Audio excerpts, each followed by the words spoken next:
Today's video, we're going to talk about how to tie or make a shear lashing from the Boy Scout manual.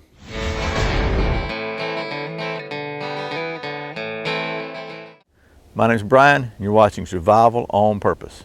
Welcome back to Survival on Purpose. Thanks for joining me. As I said, today's video, we're going to take a look at a lashing called the shear lashing. It's a means of joining two poles together to make an A-frame. It's one of the required lashings for the first class advancement, rank of first class in the Boy Scouts. It's also just a really handy thing to know if you're going to try to do any camp improvements in the outdoors, if you're doing any lashing or building stuff with poles. So let me readjust things. We're going to do this on a picnic table just for clarity's sake. If you lay it on the ground, there's a lot of leaves out here. It may be really harder to see what I'm doing, so I want you to understand how to do this. So we're going to do this on a picnic table.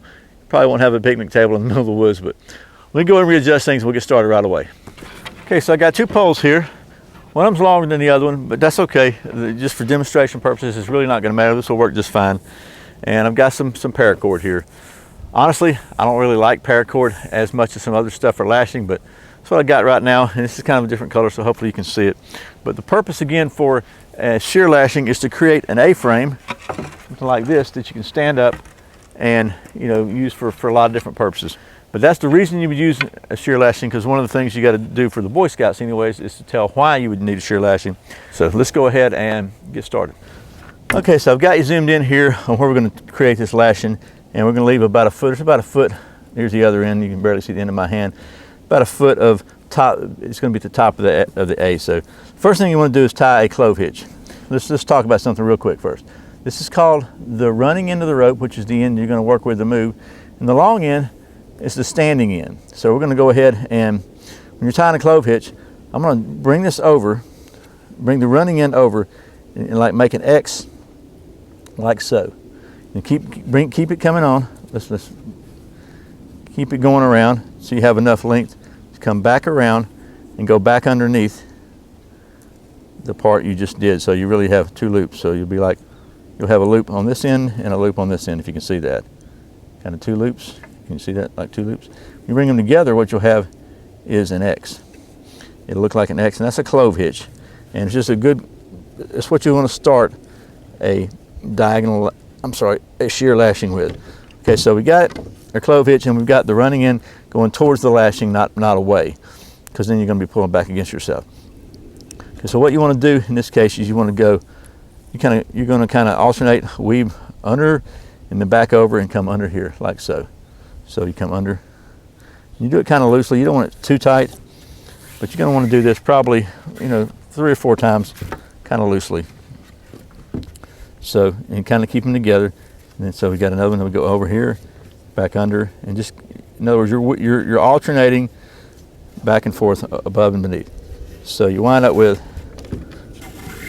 a whole lot of extra paracord. What you wind up with, you got too much here, but we don't want to cut it yet. So we got 2. We'll come do it again. We'll make it 3. Just do this, and the only one, if these were both short, this would be a lot easier. We wouldn't have to pull all this paracord around. So we've got 3 loops here, and now we have 3 loops here.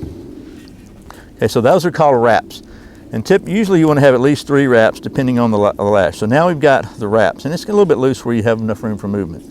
Now we want to frap it, and what a frapping is a wrap between the poles around the knot. So we're going to, generally you want to wrap it thrice, 3 times, and frap it twice. Now the looser this is, the more play there's going to be in whatever you wind up with, obviously, but we're going to leave it a little bit loose just to show you how we're doing this. And so we're going to frap it once, and then we're going to frap it twice. Okay, and then bring it back around one more time to get to, hopefully you can still see this, I don't know, kicking out. We're going to tie another clove hitch on the opposite pole. We started here on this end. We're going to tie another clove hitch on the opposite pole on the opposite side of the knot. So we're at the bottom, we're going to be at the top here. So in order to do that, we're going to need to bring this down through here one more time. Kind of wrap it around, like so. Come back across. Make your X there. My finger's in your way, I'm sorry. So you make your X there. And then you come back underneath the one you just did. So we just came back around here with this one. We're going to come right back up underneath it, like so. Just pull it all the way through. And then you've got your double X again right there. And then just kind of tuck it down here towards the other knot and pull it tight so you don't have a lot of play. Now, you completed a shear lashing. What you can do now is you can see this thing, we'll just do this right here. So I'm gonna back you up and let you see this thing standing up. And you can also see that it's got a pretty good bit of play in it. Now, we could have avoided that by tying these tighter, pulling it tighter as we tie these. It just makes it a lot harder to get it through. So for the sake of illustration, where you can see it better, I wanted to make sure you could see what I was doing. So, but if you're doing this for real, then you can make it tighter by just holding these things together, not leaving as much slack between them when you're weaving the rope around. Let me back it up and show you what we got. All right, so here we have a shear lashing. Let me back you up, you can see this thing. That's one of the required lashings for first class in the Boy Scouts, the shear lashing. Hope this has been helpful. As always, thanks for watching Survival on Purpose. Thanks for subscribing. Thanks for clicking that thumbs up down below. Let Google know you like this kind of video. Share this with your friends, please, if you want to support this channel. Don't forget the Amazon links below. I really appreciate it. Oh, my website, survivalonpurpose.com. Thanks for everything you do. Once again, my name is Brian. You're watching Survival on Purpose. Remember, survival's not an accident, so be prepared.